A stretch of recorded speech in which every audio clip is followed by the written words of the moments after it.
Breaking tonight, all-out chaos at the Democratic National Convention as yet another email scandal hits the Clinton campaign, leads the Democrats to ditch their party chair, and prompts a series of angry protests, including right on the convention floor.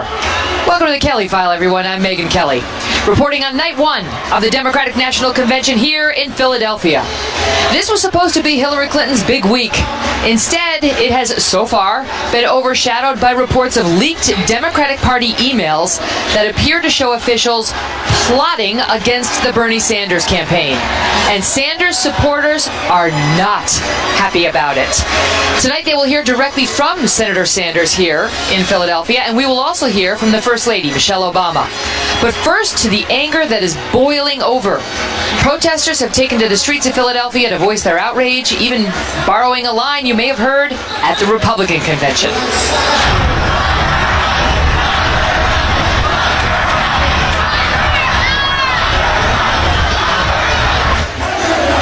Chance of lock her up from Democrats. And then there's this message. Oh, DNC, we won't vote for Hillary. Hell no, DNC, we won't vote for Hillary. Hell no, DNC, we won't vote for Hillary. Hell no, DNC, we won't vote for Hillary. So it's just a week ago that Debbie Wasserman Schultz, who's now about to step down as chair of the DNC because of the scandal, was mocking the Republicans for not being united. It was 1 week ago. She was taunting Reince Priebus. So if Democrats did not get the message outside the convention hall today, they sure did get it inside when the delegates interrupted the start of the convention. Watch.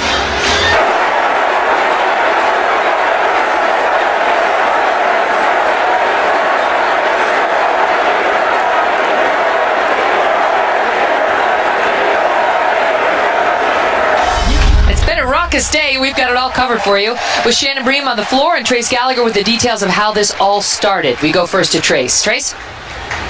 Megyn, the leaked emails run from January 2015 through May of this year. The most damaging ones are from later in the primary season when Hillary Clinton had a sizable lead. Still, the emails appear to fly in the face of the Democratic National Committee's obligation to remain neutral. For example, ahead of the Kentucky and West Virginia primaries, DNC officials apparently tried to use Bernie Sanders' religion against him. Sanders is Jewish, but says he's not religious. So in one email, the DNC chief financial officer wrote, quoting, "I think I read he is an atheist. This could make several points difference with my peeps. My Southern Baptist peeps would draw a big difference between a Jew and an atheist." In response, the CEO of the DNC writes, quote, "Amen."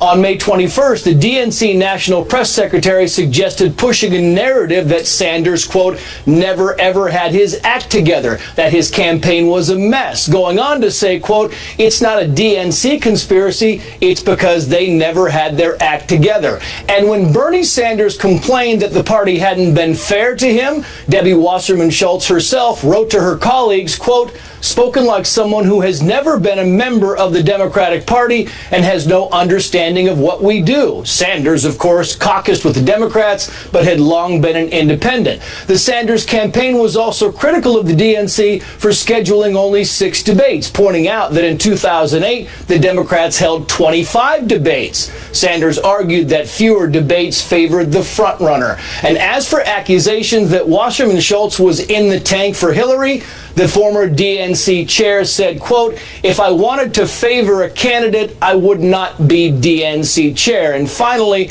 karma in politics apparently moves quickly. Last week, Wasserman Schultz took a swipe at her RNC counterpart, Reince Priebus, tweeting, "Hey, Reince, I'm in Cleveland if you need another chair to help keep your convention in order." Megyn. Oh, Debbie. Trace, thank you. Well, inside this arena, Bernie supporters have battled with Hillary fans for several hours now, and we're waiting to see what happens when the Vermont senator takes to the floor not long from now. For more on that, we go to Shannon Bream on the convention floor. Hi, Shannon. Hi, Megyn. Well, I've got Jose here with me. He is a Navy veteran. He is an ardent Bernie supporter, and he's feeling a little burned these days, not in a good way. Let's talk about the emails, your reaction, how you feel like the party has treated you as a supporter. Right. Well, with the emails, I would like to say it's kind of the thumbprint on the scale, and what I mean by that is the Bernie people have had a thought, and even Bernie has said it himself, that the DNC has been pushing a lot toward Hillary's favor and not giving a fair shot to the people. So with the emails, it's the direct evidence that they were putting their thumb on the scale in favor of Hillary Clinton. So that created a really strange environment for us to all come into. So that's kind of where everybody started, getting angry at that point. Yeah, and you guys not happy about the VP pick. You're not happy about some of the platform. Do you feel like the Clinton campaign is listening to you? Do you have a voice? How do you feel they've treated you coming into this convention? Right. I hope for more, a lot more. I think one thing that has been completely wrong with the whole entire thing is the fact that they're not listening to reaching out to us, where we want somebody to be excited about a liberal or progressive, maybe an Elizabeth Warren pick, maybe even a Al Franken pick, or possibly even Bernie himself, which is an unbeatable ticket. And then on top of that, they have been the entire convention kind of just going Hillary, Hillary's going to be our nominee, and they haven't given us the acknowledgement that we're actually fighting for Bernie and what we've done for Bernie. And they've been very vocal here on the floor. We expect more of that tonight. Megan, back to you. Shannon, thank you. Joining us now with more, Teslyn Figaro, a former Bernie Sanders campaign staffer, and she's founder of the Teslyn Figaro Communications Group.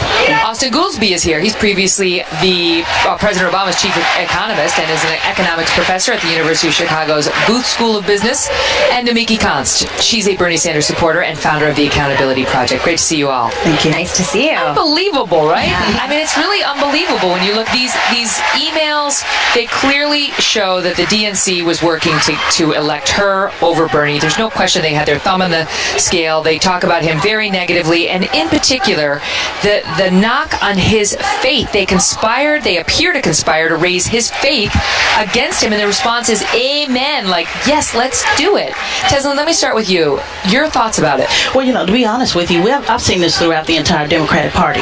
It's not just the DNC, the leadership there. I've seen it across the state of Florida on every campaign that I've worked. It's been a constant rhetoric about how Republicans are racist, how Republicans are the big, bad, evil ones. But what I have consistently seen throughout the Democratic Party, and we have the results and the numbers to back it up, that there has been constant racism within the party. There's been constant gender issues within the party, and as we can see, even comments against religion. So I'm excited to see that the party has been exposed for what it is. Trump called Bernie Crazy Bernie for saying that it was a conspiracy, that it was rigged, and we see that it was, and I'm hoping that Senator Sanders pulls his support. Mm-hmm. What about Debbie Wasserman Schultz, who ripped into the Republicans for all sorts of things, including misogyny? She's been all over Trump for misogyny. There's a memo from her vice chair calling a very well-known news anchor a bimbo. Is there a response from her saying, we don't talk like that, that's not appropriate? Not that we've seen. The hypocrisy in these emails, Namiki, really paints an ugly picture. I'm a Democrat. I believe in the Democratic Party. I think that the past 10 years we've had the wrong leadership in the Democratic Party. I think it started with Tim Kaine, quite frankly, when he came in and he took us apart from that 50-state strategy and wanted to encourage leaders across the country to run and to build their parties up, and he took it to a fundraising factory. And then it continued on with Debbie Wasserman Schultz. This is a clear cultural problem. There needs to be a cleanup of our party. We saw it in the emails. We see it in our leadership. The CFO should be fired. The CEO should be fired. And the way that they're treating the Bernie Sanders delegation, I'm a delegate down there, they're telling us to put our signs down. They're telling us to unify. Well, what I would like to see is we're 46% of this party now. We have taken over the party in many states. We are Democrats, we're liberals, we're disaffected voters, we're union members, we're independents, we're new voters, we're young people. We are the future of this party, and they need to come to us and say, what can we do to get you? Austin, today there was a remarkable moment where Bernie was speaking to his constituents, Bernie Sanders, and he mentioned the name of the nominee, Hillary Clinton. Watch what happened. Let's play it. We have got to elect Hillary Clinton and Tim Kaine.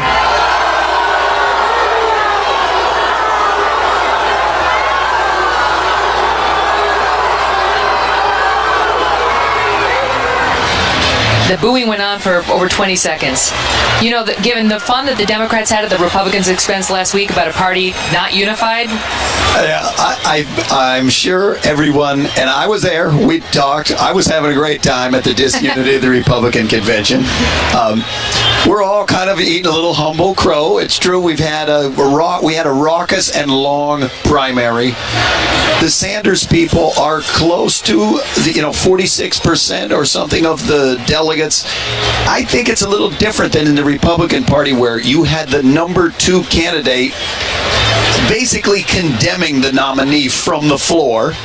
You had the number 3 Well, he said candidate. vote your conscience. Bernie's expected to say vote for Hillary. The number 3 candidate, John Kasich, would not even show up at the convention.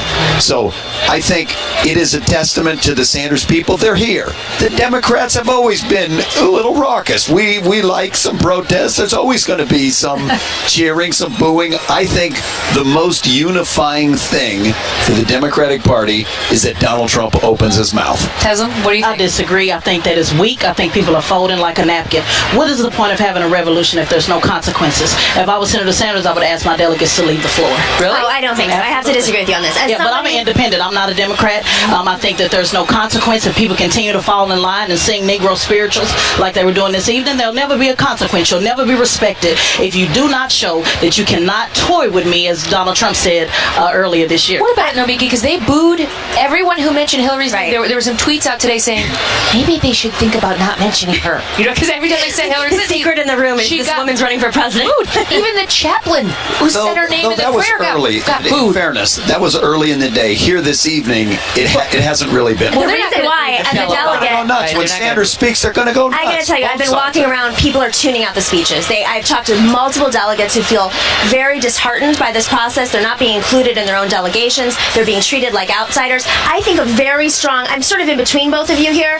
I think a very strong message needs to be sent to the party that they need to respect these delegates and give them more. You know how? I'll tell you what. I'll tell you how. Whoever is the chair needs to be working, and the Hillary Clinton campaign manager, Robbie Mook, needs to give us more. They have not been giving us enough. Has it They happened? haven't. Right, and you're continuing to vote. All right, I gotta leave it at that. But final thought: Al Franken last week called the Republicans. He said it sounded like what was it? A Banana Republic chant: "Lock her up, lock her up." And yet, what did we hear right here at his own party's convention tonight? Same chant. Well, it wasn't. Outside. Oh, it's totally different. It's totally different people. It's out with the vote. They were Democrats. What those guys were saying at the Republican convention, you cannot, at the outside What the protesters, Democrats you were saying cannot here was repeat on TV. hell no to Hillary Clinton. That's her nominee. No, but there were other chances. I understand. I mean, it's late at night, but it's not that late, so you just got to Google it.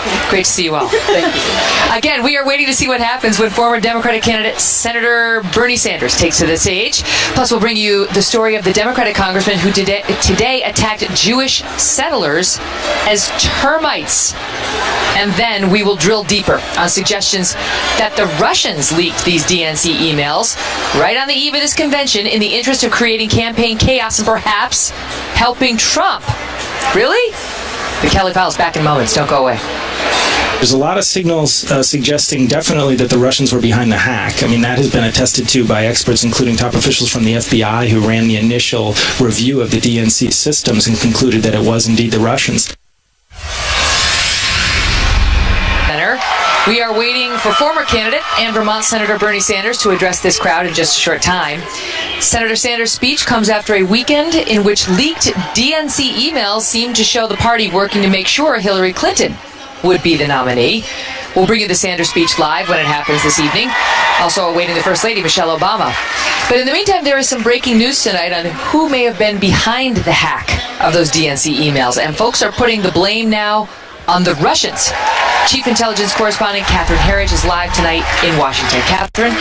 Again, tonight, Fox News has learned the hackers left behind a trail of evidence on the DNC servers, including malicious code to steal emails and documents. The forensic evidence points pretty clearly to a very sophisticated nation state. This is a well-resourced adversary. Specifically, they're using the same tools and techniques previously associated with Russia. So the patterns, the tools, the actual work that the bad guys are doing in the networks, all is similar to previous Russian intrusion sets. Cybersecurity investigators believe 2 Russian intelligence agencies infiltrated the DNC, seizing emails and opposition research on Republican presidential nominee Donald Trump before getting kicked off the networks. And the evidence suggests the same hackers were behind the 2015 cyber operations against the White House, State Department, and the Pentagon. Today, an FBI spokesperson confirmed an investigation into the DNC hack, that a compromise of this scale is something they take seriously, and that the FBI wants to identify those responsible, which can be very difficult in these cases. With the hackers linked to Russia, the State Department spokesman was pressed today on whether Moscow is trying to influence the election. I think we need to let the FBI do their work before we try to form any conclusions here about what happened and what the motivation was behind it. The FBI has spoken to this. We're going to respect that process. At this point, there is no forensic link between WikiLeaks and the DNC hackers, but the timing does suggest a political motivation, Megan. Catherine, thank you.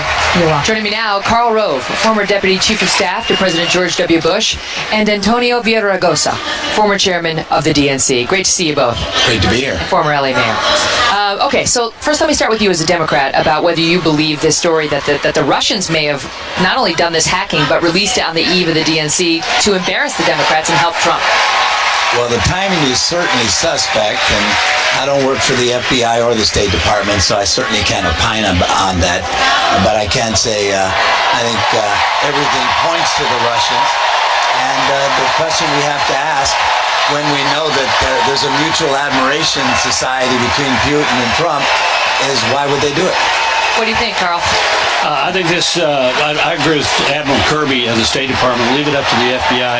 I think the Democrats have seized upon these rumors that the Russians are behind it to draw attention away from the embarrassing nature of these emails. We had the chief financial officer of the Democratic National Committee saying, let's appeal to religious bigotry. Let's suggest he doesn't believe in God because he's a Jew, because that'll help us in Kentucky and West Virginia and the West Virginia primaries for Hillary Clinton. And notice last night in 60 Minutes, Hillary Clinton's asked about this, and she never says, you know what, I condemn what I heard in those.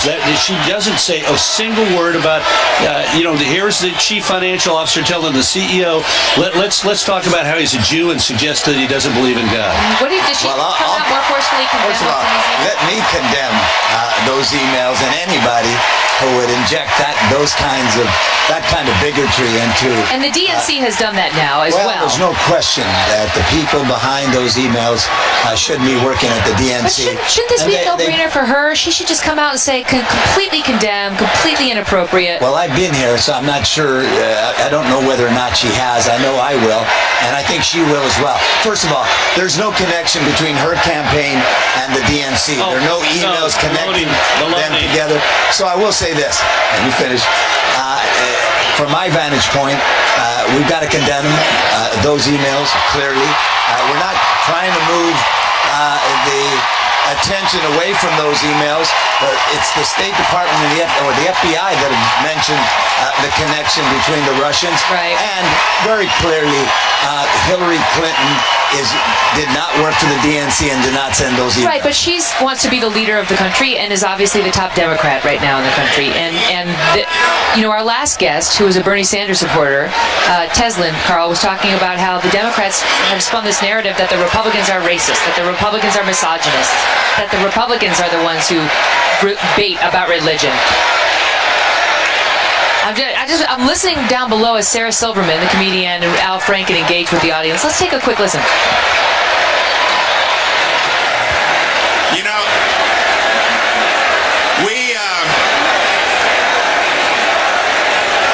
We have been.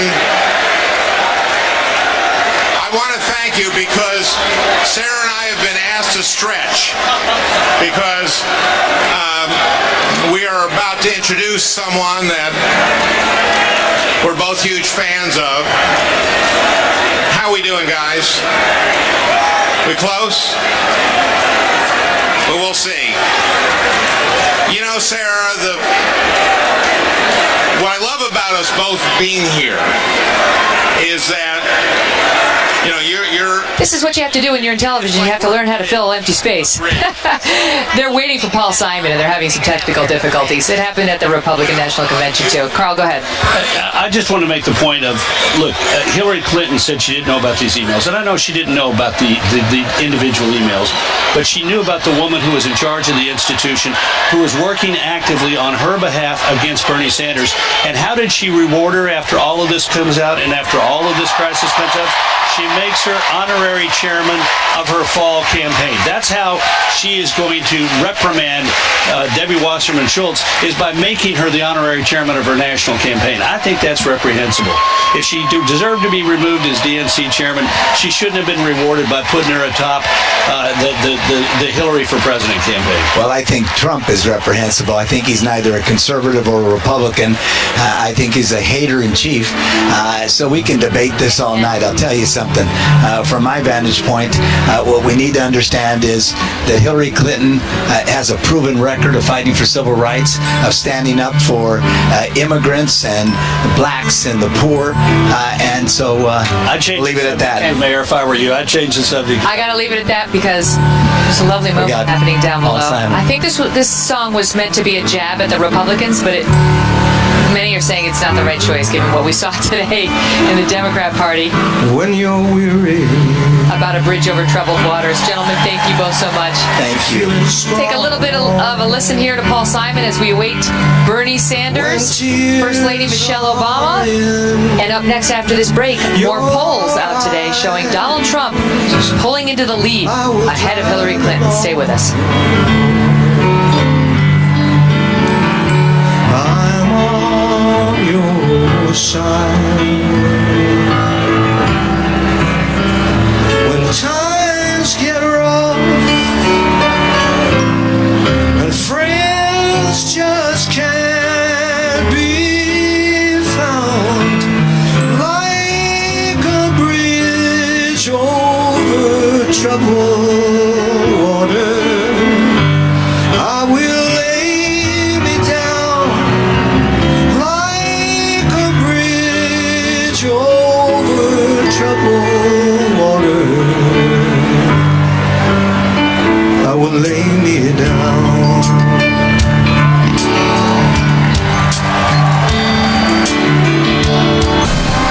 Breaking tonight, new polls out today suggest a post-convention Trump bump for the GOP. In a new CBS survey, Trump is up 2 points, but so is Hillary Clinton, keeping the two candidates neck and neck in that poll. But look at this from CNN. Trump surges as Hillary Clinton slides. That means tonight, Trump's brand new polling average shows him now in the lead by just 0.2 percentage points. The first time, though, in 2 months that Trump has pulled ahead of Clinton in the averages.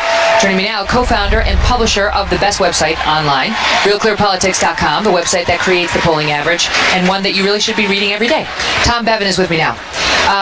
And I say that not because you're sitting here, but because I tell everyone who will listen. I've actually heard you say it before on air, and thank you very much. RealClearPolitics.com. Love to hear Got it. everything you need to know. Thank you. So what do you make of this? Is it the bump is real? Sure. I mean, certainly in the CNN poll, it was, Trump was up 6 and Clinton was down 4, a net 10-point swing. Is that a good poll? Yeah, it's a quality, credible poll from a major, media outlet, so it's one that we take seriously. And it showed him gaining with independents, big swing. That's where he really made up the number. Where he made a lot, but also it also showed across the board Republicans liked what they saw at the convention. They had a better opinion of Trump. The party was more unified at the end of that convention than before. So I think for all of those reasons, that's why we saw Trump move ahead. So how, if at all, does this change your analysis of the election at this point? I mean, how do you, because everybody wants to know, so what does that mean? Who's going to win? Right. And look, this is a crucial part of the campaign, but we are kind of now, we were in halftime just a day or two ago, and now with the Democrats starting, we'll have to wait and see what happens here and see, after the dust settles, when those next polls come out. But he did what he needed to do, is what you're saying. Absolutely. He got it done last week. Absolutely. And now can she make up the difference? Because she, in that CNN poll, was 7 points ahead of him 1 week ago. Now he's 3 points ahead of her. Correct. And it's going to be fascinating. But what she needs to do exactly what he did, which is, again, this 4-day period to unify her party, and this is what's going on and right now, and it's going to be going on over the next few days, Will Democrats like what they see in Hillary Clinton? Will they come out of this more unified, have a better, higher opinion of her? And then also, can she win back independents? And that's going to be, crucial. She lost them in a week. I mean, it's this huge poll percentage over to him, and just because of the 4 days we saw in Cleveland. That's what that one poll is showing. And again, I always say to people not to put too much stock in any one poll. Okay. But that's what that poll showed. And again, Trump had been leading independents throughout most of this campaign. Yeah, right. Although it's been close, they've been fairly evenly split. But he said it had an advantage there. Tom, great to see you. You bet. Thanks. Joining me now with more, Chris Stirewalt, our Fox News digital politics editor, and Dana Perino, who's co-host of The Five, and former White House press secretary under President George W. Bush. Great to see you both. Thank you. So, what do you make of it, Stirewalt? The numbers, the shift. There's a bump. These are two polls that are good, or as Tom said, they meet the USDA requirements for polling nutritive value. I gotta say, you both sound a little underwhelmed. With all due respect to our friends at CNN, you're like, it's a weekend poll. You can't poll people on the weekend. It's a good-looking poll. It's fine. That poll has a great personality. It's a data point. It's what we've got to work with right now. What we're really going to be looking at, we're really not going to know anything until next week, because we've got to clear out all this noise about Trump's up, then Hillary's going to get a bounce. It's just predictable. Traditionally, Republicans going to get a 4 or 4.5 point bounce out of a convention. Democrats differ because they're crazy. They do different stuff in different years. They're much more emotional in their response to their campaigns and their candidates. So who knows? But I think that last week, one of the things that Donald Trump's campaign did very well in setting up the convention is, it's one thing that you're showcasing your candidate, but you're also defining your opponent. And early on, those first 3 days, Monday, Tuesday, Wednesday, before he gave his big speech on Thursday night, there was a concerted effort to define her as crooked. And remember the lock her up chants? I think that really stuck like glue. So from a convention standpoint on the Republican side, they definitely did the job that they needed to do for Donald Trump. And then he topped it off with a speech that apparently a lot of Republicans seem to like. Mm-hmm. Nobody's remembering the Melania incident. I mean, they're remembering that Chris Christie speech, which was, it sticks in your head because there was a chant he had people, repeating. The thing here, Stirewalt, we're already seeing it. It's snazzy. It's more dazzling. Yeah. The Democrats have a bunch of celebrities in their party. They wow you. Here we go with Eva Longoria, who said some very unfortunate things about the Romneys, but then she claimed her Twitter account had been hacked. By the Russians? Right. That you never know that happens. That happens. I've heard that. Who has not been there? The FBI should look into that. So what effect does that have on Gen Pop, if you will? The people out there watching this. Okay, the point of conventions is to finish the primary. The point of the convention is to say to all the Republicans, okay, we're done, and we're together now. And then all the Democrats say, okay, we're together. It's not really the beginning of the general election. It's the end of the primary. It's the can we come together? We're going to come together here, and then we're going to leave here, and we're going to go. And you heard Al Franken before, he was talking about it's 103 days when we're done here. And what we do in this room, what we go out and do. So it's to imbue these people with purpose. And their purpose, and every video, every bumper, everything that they talk about is that Donald Trump is wicked. He's not just, we disagree with him, is that he is a bad and iniquitous man, and they want all these Democrats to go running out of here with the same message. And I bet by the time they get done doing 4 days of it, they'll be there. He said to the crowd, I'm sure all of you have lovely families. Ignore them. I'm asking you to ignore them in the next 100 days so you can go out and campaign for her. The other thing for Hillary Clinton is that she's going to be buoyed by all of these great speakers that they have lined up, from Michelle Obama, Joe Biden, Senator Warren, even Senator Bernie Sanders is going to, he'll give a nod to his people, but he's going to say vote for her. But can it change the fact that in one of those polls she was at 68% untrustworthy? I mean, how can you in 4 days turn that around? I think that's very difficult. But only she can pull herself across the finish line. All these other people can help get her there, but she has to be the one to pull it across. I think there's going to be a lot of testimonials. We didn't see that many testimonials other than Donald Trump's children last week about what a good man Donald Trump is. It was more how the country needs Donald Trump and Hillary's bad. What we're being told is that there's going to be character witnesses here to sort of rehabilitate Hillary's image in the eyes of the American people. And who's the most important one? Barack Obama. Oh no, Bill got to say what he's got to say. Bill ran out of tether in about 1996. But Barack Obama and his vouching for Hillary Clinton. And how about Michelle Obama tonight? And all huge. So handing over the brand, handing over the torch. We fought. We hated each other. It was horrible. But you know what? we came to trust her, we came to believe in her, and the fact that the president's more popular now than he has been in 3 or 4 years will help Hillary Clinton a lot to carry on his. How smart is it to put Michelle Obama on the same night as Bernie Sanders? A unifying force, as great a one as there is in the Democratic Party, up next to. Look, I think that if you're the Democrats, you think, well, the best thing to do is for Bernie Sanders to be on that Monday slot so that he's not crowding out the news cycle on Thursday. And I also think Michelle Obama, she is loved in this room, and so there's going to be good emotion and good vibrations, so to speak. Yeah. I'm not gonna play that. I mean, they're a good band. Let's take a quick listen to the former star of Desperate Housewives, Eva Longoria. She introduces It turns Cory out Booker. America is pretty great already. Ladies and gentlemen, please welcome Senator Cory Booker.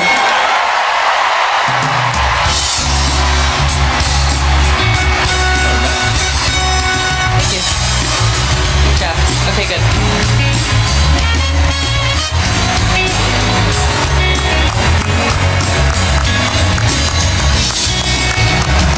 Hello, Philadelphia! Thank you! All right. Thank you!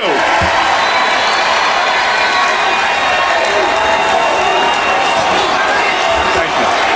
Thank you. Thank you. Thank you. Thank you very much. Thank you. Thank you. Thank you very much. 240 years ago, our forefathers gathered in this very city, and they declared before the world that we would be a free and independent nation.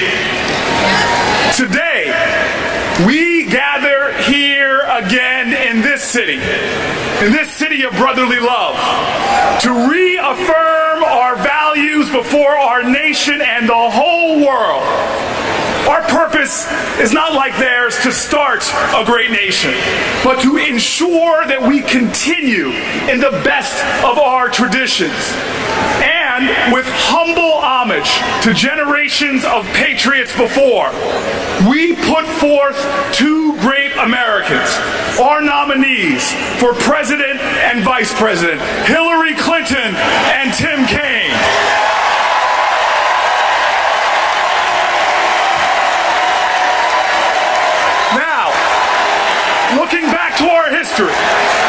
Looking back to our history, our founding fathers put forth founding documents that were indeed genius.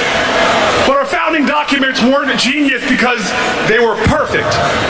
They were saddled with the imperfections and even the bigotry of the past. Native Americans were referred to as savages. Black Americans were fractions of human beings. And women were not mentioned at all. But those facts and ugly parts of our history don't distract from our nation's greatness. In fact, I believe we are an even greater nation, not because we started perfect, but because every generation has successfully labored to make us a more perfect union.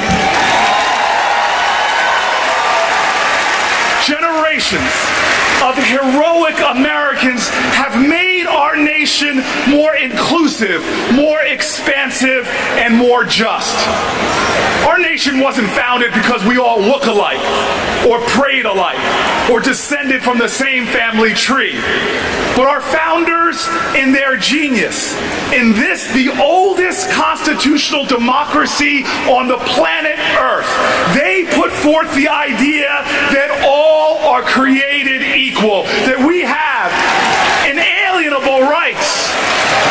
And I'm so proud that it was upon this faithful foundation that we built a great nation. And today, no matter who you are, rich or poor, Asian or white, man or woman, gay or straight, any religion or none at all, you are entitled to the full rights and responsibilities of citizenship. In this city, our founders put forth a Declaration of Independence, but let me tell you, they also made a an historic declaration of interdependence. They knew that if this country was to survive and thrive, we had to make an unusual and extraordinary commitment to each other. Look, I respect and value the ideals of individualism and self-reliance. But rugged individualism didn't defeat the British. It didn't get us to the moon. It didn't build our nation's highways. Rugged individualism didn't map the human genome. We did that together.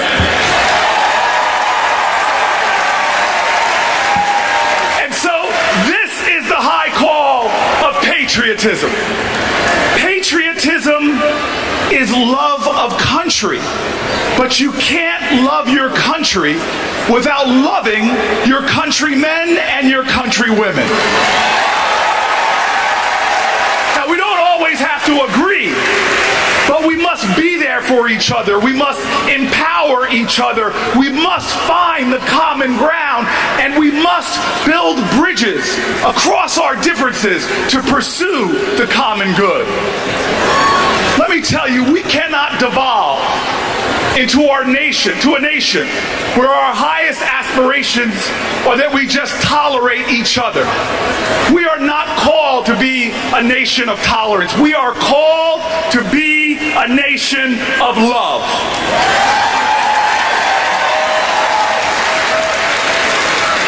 That's why that last line of the Declaration of Independence says it so clearly. It says that we must, to make this nation work, we must mutually pledge to each other our lives and our fortunes and our sacred honor.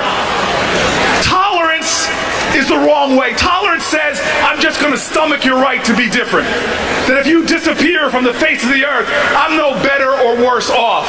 But love knows that every American has worth and value, that no matter what their background, no matter what their race or religion or sexual orientation, love recognizes that we need each other, that we as a nation are better together, that when we are divided, we are weak, we decline, yet when we are united, we are strong. When we are indivisible, we are invincible.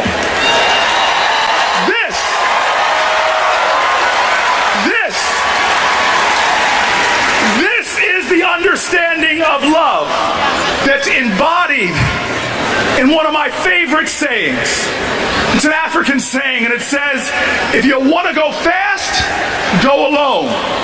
But if you want to go far, go together. This is the reason why I am so motivated in this election. Because I believe this election is a referendum on who best embodies the leadership we need to go far together. Donald Trump is not that leader. We've watched him try to get laughs at other people's expense, try to incite fear at a time we need to inspire courage, try to rise in the polls by dragging our national conversation into the gutter. We've watched him cruelly mock a journalist's disability. We've watched him demean the service of my Senate colleague, saying he's not a war hero. He was a war hero because he was captured. Trump said, I don't like people who get captured. Would he say that to POWs from World War II? Would he say that to POWs from Vietnam? Would he say that to the brave men and women in Iraq and Afghanistan right now, risking capture or worse? That's not the commander-in-chief.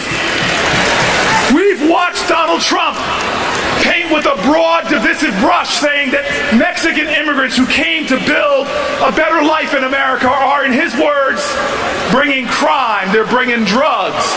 He called many of them rapists. He said that an Indiana-born federal judge can't be trusted to do his job because of his Mexican ancestry, a statement that his fellow Republicans have described as racist. We've We've watched Donald Trump. Our children, our daughters, our nieces and grandkids have watched Donald Trump and heard him calling women degrading and demeaning names. Dog, fat pig, disgusting animal. It is a twisted hypocrisy when he treats other women in a manner he would never, ever accept from another man speaking about his daughters or his wife.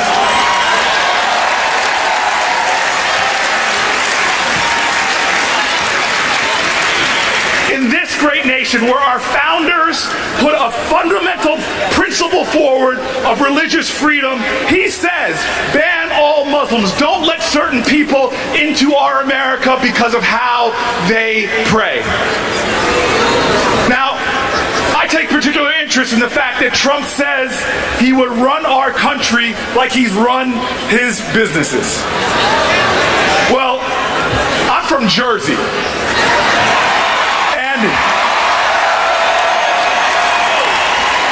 I'm from the Great Garden State, and we've seen how he leads in Atlantic City.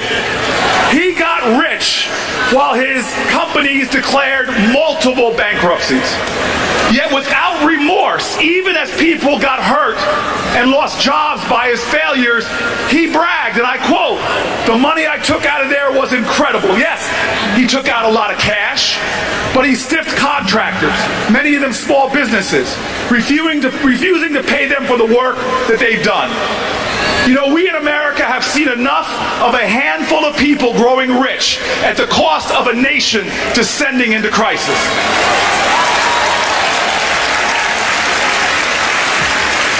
America, at our best, we stand up to bullies, and we fight those who seek to demean and degrade other Americans. In times of crisis, we don't abandon our values, we double down on them. Even amidst the crisis of the Civil War, Lincoln stood up and called out to all of our country, saying, "With malice towards none and charity towards all." This is our history. This is a history that I was taught. My parents never wanted my brother and I to get too heady. Gratitude was our gravity. So they never stopped reminding my brother and I that our blessings sprang from countless ordinary Americans who showed extraordinary acts of kindness, decency, and love. People who struggled and sweat and bled for our rights. People who paid the ultimate price for the freedoms we all enjoy. I was told that we can't pay those Americans back for their colossal acts of service, but we have an obligation to pay it forward to others through our service and our sacrifice. I support Hillary Clinton because these are her values, and she has been paying it forward her entire life. Long before she got in politics, she was in Massachusetts going door to door collecting the stories of children with disabilities. In South Carolina, she fought to reform the juvenile justice system so that children wouldn't be thrown in adult prisons. In Alabama, she helped expose the remnants of segregation in schools. In Arkansas, she started a legal aid clinic to make sure poor folks could get their day in court. She has fought for the people, and she's delivered. That's why we trust her to fight and deliver for us as president. But let me tell you, we have a presidential nominee in Clinton who knows that in a time of stunningly wide disparities of wealth in our nation, that America's greatness must not be measured by how many millionaires and billionaires we have, but how few people we have living in poverty.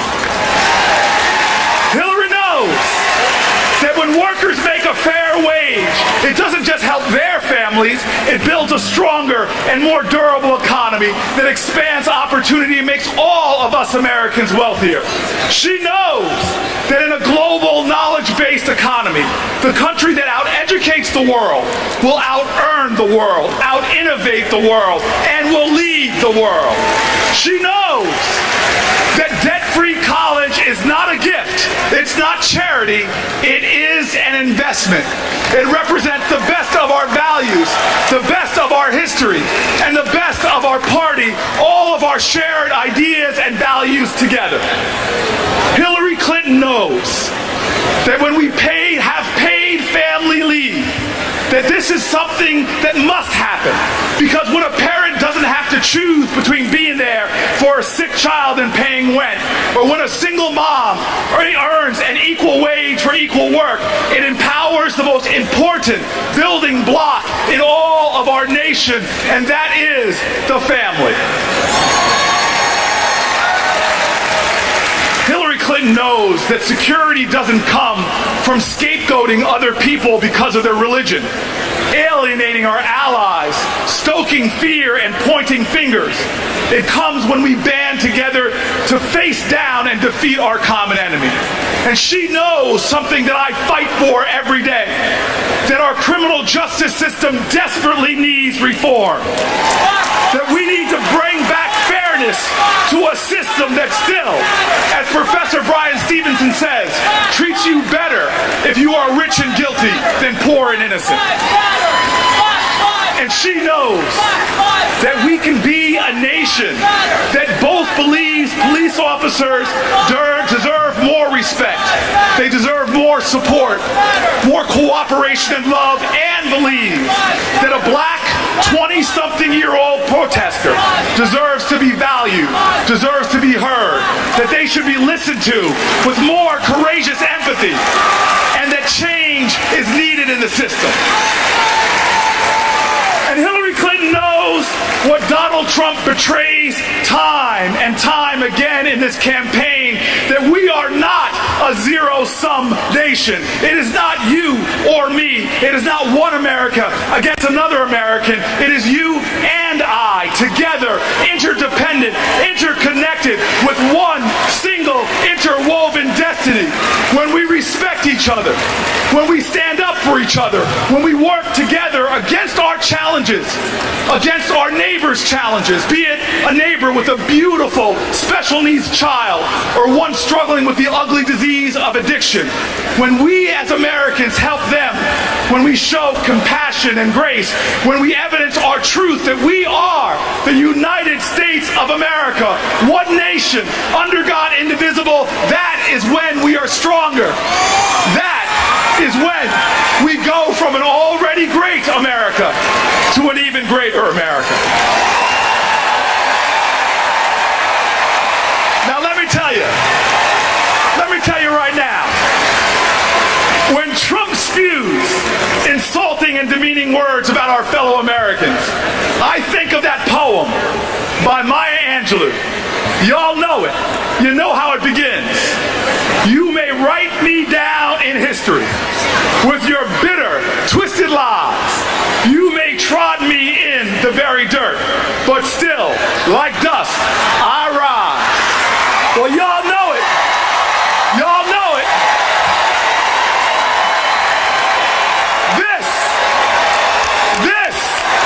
This captures our American history. 240 years ago, an English king said he would crush our rebellion. But Americans from around our nation joined the fight. From Bunker Hill to the Battle of Trenton, they stood, and so many fell, giving their lives in support of our daring declaration that America, we will rise.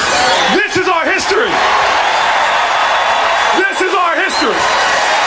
Escaped slaves, knowing that liberty is not secure for some until it's secure for all. Sometimes hungry, often hunted in dark woods and deep swamps, they looked up to the North Star and said with a determined whisper, America, we will rise. Immigrants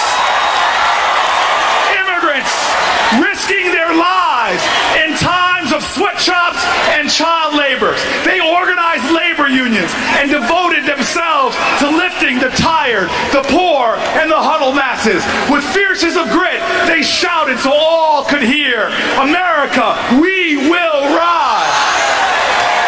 King pointed to the mountaintop. Kennedy pointed to the moon. From Seneca Falls to those who stood at Stonewall Inn, giants before us said in a chorus of conviction, America, we will rise. My fellow Americans, we cannot fall into the complacency or indifference about this election, because still the only thing necessary for evil to be triumphant is for good people to do nothing. You know the saying.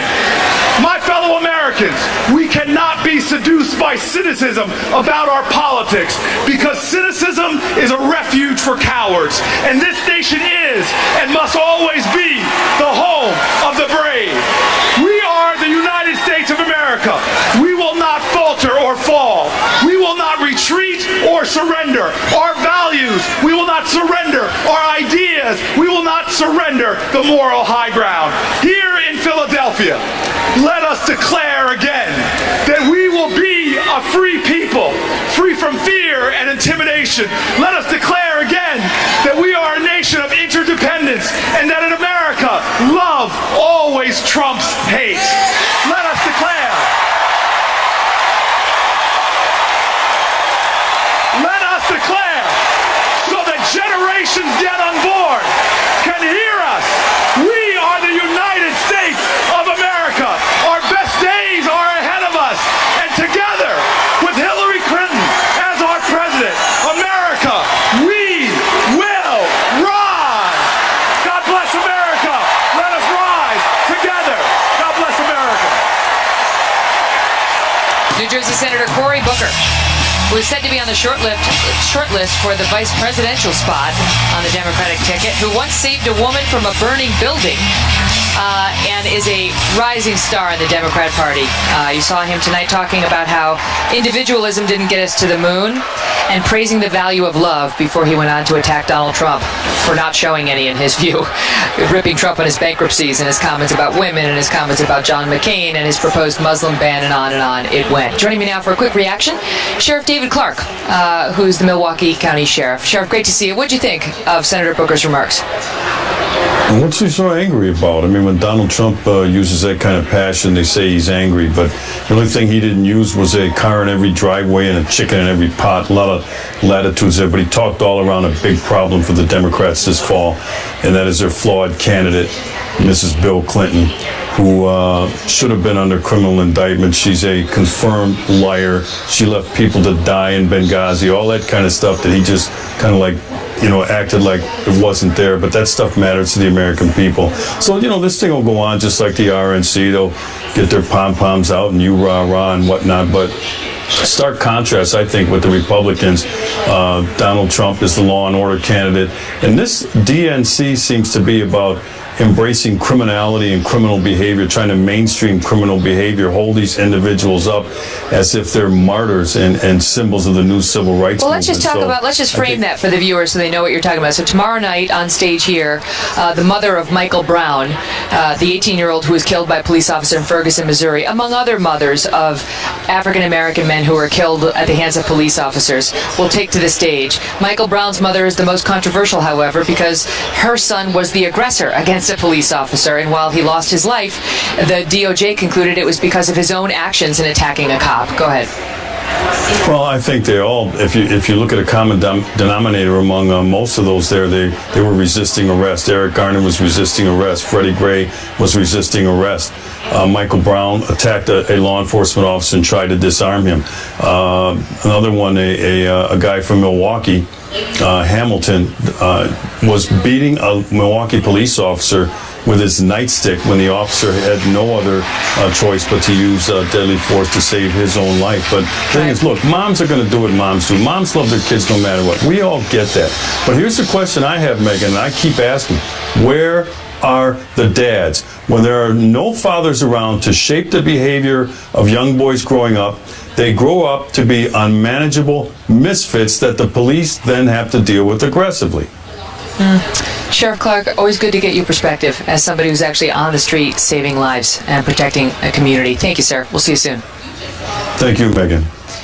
So tomorrow night we have a huge night. That's day 2 of our Kelly File Live from the DNC in Philly. But tonight, what a night ahead. The First Lady of the United States, Michelle Obama, will take to the stage right behind me, and Vermont Senator Bernie Sanders will as well. What's going to happen when Senator Sanders goes out there? What are his supporters going to do when he says Hillary Clinton, boo her, right here in this auditorium? Let me know your thoughts. Facebook.com/The Kelly File and on Twitter at Megan